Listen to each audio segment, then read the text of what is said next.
Hello friends, welcome to MRK mechanical. यहाँ पे हम देखने वाले हैं एनसीएल के इम्पोर्टेंट क्वेश्चन एंड आंसर। तो यहाँ पे देखिए, ये यूज़फुल वीडियो आपका सेल और एचपीसीएल और आपके एग्ज़ाम आने वाले हैं ना, सेल का एग्ज़ाम आने वाला है, उसके लिए भी ये महत्वपूर्ण रहेगा। और मैं आपको बता दूं कि वीडियो को आपको लाइक करना है और चैनल को सब्सक्राइब कर लेना। तो चलिए शुरू करते हैं। और देखिए, ये तीसरा पार्ट है आपका। मैं बता दूं 2 पार्ट मैं आपको करा चुका हूँ, तो उसकी जो लिंक है वो डिस्क्रिप्शन बॉक्स में मिल जाएगी, आपको वहाँ से देख लेना। तो चलिए शुरू करते हैं। क्वेश्चन नंबर फर्स्ट देखिए, point of application of all force in concurrent system is.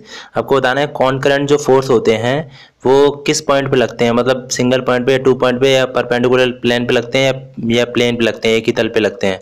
तो देखिए इसका आंसर हो जाएगा ए आंसर 1 पॉइंट। मतलब कॉन्करेंट फोर्स जो होते हैं वो एक ही पॉइंट पे लगते हैं। ठीक है, ये याद रखना, एक ही पॉइंट से पास होते हैं वो, चाहे वो पॉइंट की तरफ हो या पॉइंट से बाहर हो। ठीक है, क्लियर यहाँ तक 1 पॉइंट पे। तो चलिए नेक्स्ट क्वेश्चन देखते हैं। क्वेश्चन नंबर 2 देखिए, if the resultant of two forces P and Q acting at the angle theta make an angle alpha with the force P then.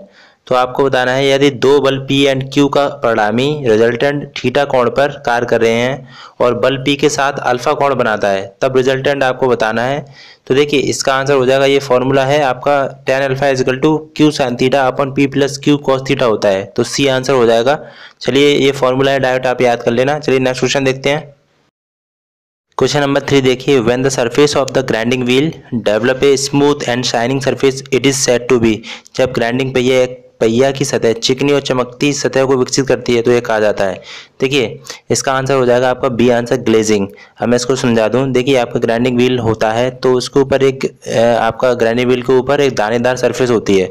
ठीक है, ग्रेन्स होते हैं, मतलब लेकिन जब इसको चलाते चलाते ये घिस जाता है तो तो उसके ऊपर एक चमकती शाइनिंग बन जाती है, मतलब दाने दाने सब गायब हो जाते हैं।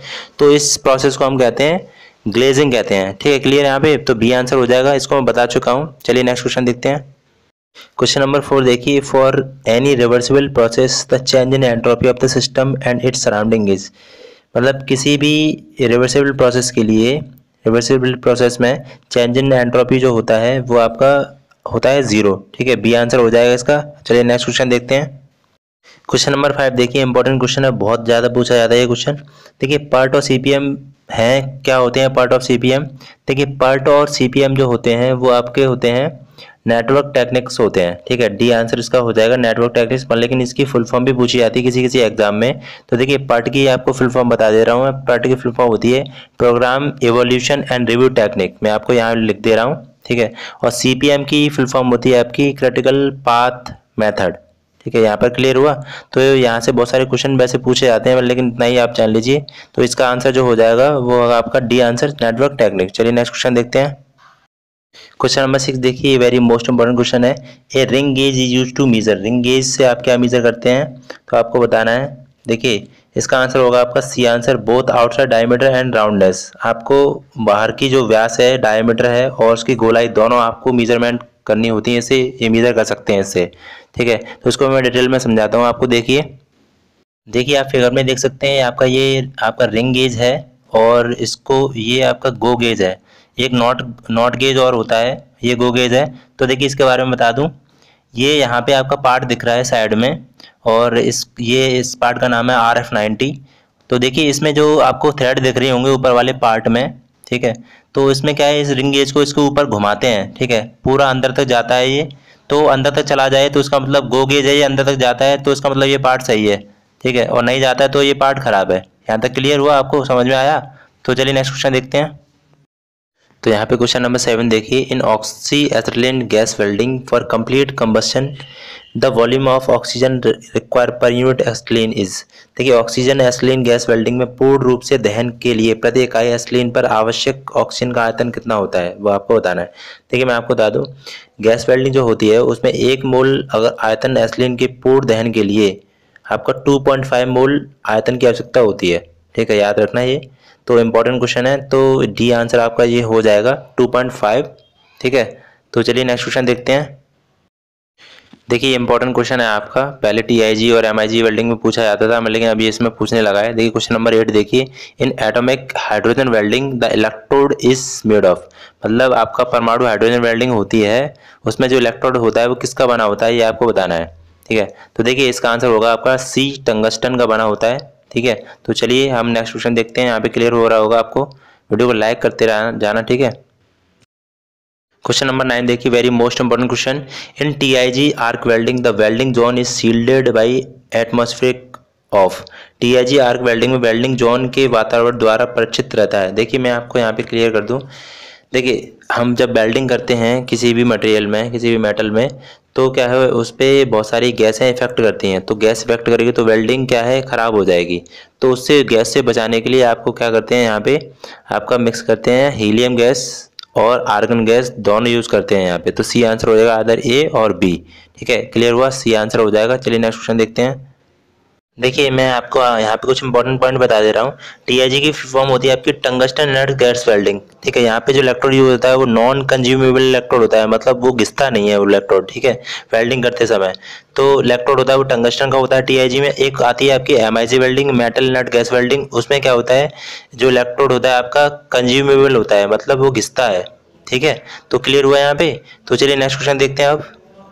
यहाँ क्वेश्चन नंबर 10 देखिए, what is the number of jaw in a self centred chuck of a lathe. मतलब एक खराद मशीन में स्वतः केंद्र चक्र में जबड़ों की संख्या होती है। मतलब सेल्फ सेंटर्ड जो चक होता है वो आपका 3 जो चक होता है, आपको याद रखना, ठीक है। तो आपका ये हो जाएगा आपका डी आंसर हो जाएगा। चलिए नेक्स्ट क्वेश्चन देखते हैं। देखिए इंपॉर्टेंट क्वेश्चन है, क्वेश्चन नंबर 11 देखिए, which of the following is single point cutting tool. Single point cutting tool आपको बताना है इनमें से कौन सा होगा। देखिए ग्राइंडिंग व्हील होता है वो मल्टी पॉइंट कटिंग टूल होता है। पार्टिंग टूल आपका सिंगल पॉइंट कटिंग टूल है। मिलिंग कटर होता है वो मल्टी पॉइंट कटिंग टूल होता है। हेक्सा ब्लेड है उसमें भी बहुत सारे आपके टीथ बने होते हैं, तो ये भी आपका मल्टी पॉइंट कटिंग टूल हो गया, ठीक है। तो पार्टिंग टूल होता है वो आपका सिंगल पॉइंट कटिंग टूल है और इसको लेथ में यूज करते हैं। तो चलिए नेक्स्ट क्वेश्चन देखते हैं हम, और वीडियो को लाइक जरूर करते जाना, ठीक है, और चैनल को सब्सक्राइब भी कर लेना। चलिए नेक्स्ट क्वेश्चन देखिए। क्वेश्चन नंबर 12 देखिए, इंपॉर्टेंट क्वेश्चन है। If a part is constrained to move a heated it will develop. यदि किसी पार्ट के एक हिस्से में चलने में दिक्कत है तो उसे गर्म किया जाता है, इसे बल उत्पन्न होता है। देखिए अगर if a one part is fixed, if मतलब it means both part is fixed होगा, ठीक है। अगर बोथ पार्ट आपके फिक्स हैं तो यहाँ पे आपका जो स्ट्रेस डेवलप्ड होगा वो होगा आपका कंप्रेसिव स्ट्रेस होगा, ठीक है। सी आंसर हो जाएगा। चलिए नेक्स्ट क्वेश्चन देखते हैं। यहाँ पे समझ में आ रहा होगा आपको। तो चलिए नेक्स्ट क्वेश्चन देखिए। और देखिए मैं आपको बता दूं, यहाँ पे अगर कोई भी आपको फोर्स नहीं लग रहा है, ठीक है, कोई भी पार्ट फिक्स नहीं है, तो यहाँ पे आपका होगा कोई भी स्ट्रेस उत्पन्न नहीं होगा किसी भी रॉड में। यहाँ पे क्लियर हो गया होगा। चलिए नेक्स्ट क्वेश्चन देखिए। क्वेश्चन नंबर 13 देखिए, the property of material which enable it to retain the deformation permanently is called. पदार्थ का वैगुण जो विरूपण को स्थायी रूप से बनाए रखता है कहा जाता है। देखिए आप कोई किसी पदार्थ को अगर खींचते हैं तो वो खिंचता चला जाता है। इट मीन्स क्या होगा, उसमें क्या प्रॉपर्टी होगी, प्लास्टिसिटी होगी, ठीक है। अगर खींचते हैं वो अपने दोबारा अपने मीन पोजीशन में अगर दोबारा अगेन आ जाता है तो उसको हम आपको इलास्टिसिटी बोलेंगे, लेकिन अगर खिंचता चला जाता है तो उसको हम प्लास्टिसिटी बोलेंगे। तो चलिए यहाँ पे इसका आंसर जो हो जाएगा वो डी होगा। चलिए नेक्स्ट क्वेश्चन देखिए। क्वेश्चन नंबर 14 देखिए, यहाँ पे the ratio of linear stress to the linear strain is called. आपको बताना है कि रेखीय प्रतिबल है और रेखीय विकृति का अनुपात होता है वो क्या होता है। देखिए इसका आंसर हो जाएगा modulus of elasticity, B answer हो जाएगा। चलिए नेक्स्ट क्वेश्चन देखिए। देखिए क्वेश्चन इंपॉर्टेंट है, क्वेश्चन नंबर 15 देखिए, which of the following material is brittle. Brittle material आपको बताना है। देखिए ब्रिटल मटेरियल क्या होते हैं, जैसे आपको कोई मटेरियल है आपको गिरा देंगे तो वो एक पार्ट में टूट जाता है, जैसे कांच होता है आपका, ग्लास होता है, वो ब्रिटल मटेरियल में आता है। तो यहाँ पे देखिए ये इंपॉर्टेंट क्वेश्चन है, डी आंसर हो जाएगा। कास्ट आयरन आपका होता है ब्रिटल मटेरियल होता है, ठीक है। तो चलिए नेक्स्ट क्वेश्चन देखिए, डी आंसर हो जाएगा इसका। क्वेश्चन नंबर 16 देखिए, हैज़ मैक्सिमम मैलेबिलिटी, मतलब मैक्सिमम मैलेबिलिटी बतानी है। देखिए मैलेबिलिटी का मतलब होता है जैसे आपको कोई भी पार्ट है आपका और उसमें आपको पीटते हैं, मतलब स्ट्राइक करते हैं उसको, तो वो एक सीट में चेंज हो जाता है, ठीक है। तो उसको मैलेबल मटेरियल बोलेंगे। लेकिन यहाँ पे इसका आंसर हो जाएगा आपका सबसे ज़्यादा मैक्सिमम मैलेबिलिटी होगी आप में, सी आंसर होगा लेड में, ठीक है। तो चलिए नेक्स्ट क्वेश्चन देखिए, सी आंसर होगा इसका। क्वेश्चन नंबर 17 देखिए question number, which of the following is correct expression for second moment of inertia. तो सेकंड मोमेंट ऑफ इनर्शिया के लिए कौन सा फॉर्मूला इसमें से करेक्ट है। तो देखिए इसका आंसर होगा आपका आई इजकल टू ए के स्क्वायर, ठीक है। के रेडियस ऑफ जायरेशन है, आई मोमेंट ऑफ इनर्शिया है, ये आपका एरिया है। चलिए नेक्स्ट क्वेश्चन देखते हैं हम यहाँ पे। क्वेश्चन नंबर 18 देखिए, इंपॉर्टेंट क्वेश्चन है। Steel which destroy by burning is called. जलने पर नष्ट हो जाने वाला स्टील क्या होता है? तो कि बहुत ही ज़्यादा पूछने वाला क्वेश्चन है। आपका आंसर हो जाएगा डी आंसर, किल्ड स्टील बोलते हैं। जो जलने पर नष्ट होने वाला स्टील होता है उसको किल्ड स्टील बोलते हैं। ठीक है, डी आंसर हो जाएगा। नेक्स्ट क्वेश्चन देखिए, क्वेश्चन नंबर 90 देखिए, movement of inertia of a circular section about its diameter D is. देखिए, मूवमेंट ऑफ इनर्शिया आपको बताना है सर्कुलर सेक्शन के लिए।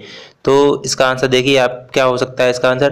तो इसका आंसर होगा डी आंसर, पाई डी की पावर 4/64। ठीक है, बहुत बार पढ़ा होगा। तो चलिए नेक्स्ट क्वेश्चन देखिए। देखिए, वीडियो को लाइक जरूर करना है आपको, ठीक है, और चैनल को सब्सक्राइब भी करना है साथ में। तो चलिए नेक्स्ट क्वेश्चन देखिए, नंबर 20 देखिए, इंपॉर्टेंट क्वेश्चन है ये भी। The cause of friction between two surfaces. आपको दो सतहों के बीच घर्षण का कारण आपको बताना है।